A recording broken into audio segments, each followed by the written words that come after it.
শেষবার ভোট হয়েছিল সেই 2013 সালে। 2018 সালে পুরো ভোটের মেয়াদ শেষ হওয়ার পর কেটে গিয়েছে দীর্ঘ 8 বছর। এতদিন কোনো নির্বাচিত বোর্ড ছাড়াই পুরো প্রশাসক বসিয়ে চলছিল কাজ, কিন্তু এবার সেই অচল অবস্থার ইতি ঘটতে চলেছে। বৃহস্পতিবার হাওড়ায় গিয়ে মুখ্যমন্ত্রী শুভেন্দু অধিকারী সাফ জানিয়ে দিলেন, সবকিছু ঠিক থাকলে আগামী ডিসেম্বরের মধ্যেই হাওড়া এবং বালি পুরসভায় নির্বাচন সম্পন্ন হবে।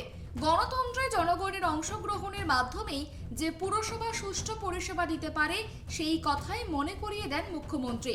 দশকেরও বেশি সময় ধরে হাওড়া কর্পোরেশন ইনক্লুডিং বালি তার নির্বাচন না হওয়ার ফলে এখানে জনগণের নিত্যদিনের যে পরিষেবা ভীষণভাবে বিঘ্নিত হচ্ছিল। আমরা ডিলিমিটেশন অন্যান্য প্রক্রিয়া শুরু করতে বলেছি। মিউনিসিপাল অ্যাফেয়ার্স মিনিস্টার দুর্গাপুরে আছেন একটা মিটিং, সেখানে আমি যাব।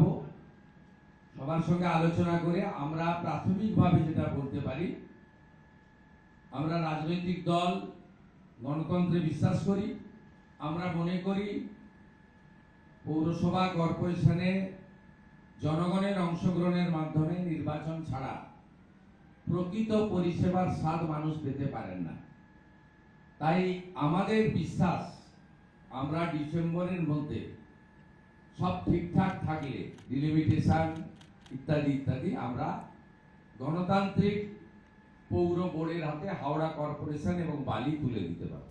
শুধুমাত্র ভোটের দিনক্ষণ ঘোষণায় নয়, হাওড়া পুর নিগমে চেপে বসা পাহাড় প্রমাণ দুর্নীতির খতিয়ান নিয়েও এদিন কড়া বার্তা দিয়েছেন মুখ্যমন্ত্রী। বেআইনি নির্মাণ থেকে শুরু করে জলাশয় বুঝিয়ে দেওয়া, বিগত বছরগুলিতে হওয়া সমস্ত অনিয়মের তদন্তে উচ্চ পর্যায়ের ফ্যাক্ট ফাইন্ডিং কমিটি গঠন করা হয়েছে বলে জানান তিনি। একই সঙ্গে পুরসভার অস্থায়ী কর্মীদের একাংশের কাজ না করে বেতন নেওয়ার বিস্ফোরক অভিযোগও তুলেছেন মুখ্যমন্ত্রী। অবৈধ যে সমস্ত বিল্ডিং এখানে তৈরি হয়েছে তার ফ্যাক্ট ফাইন্ডিং অনুসন্ধানকারী টিম তৈরি করে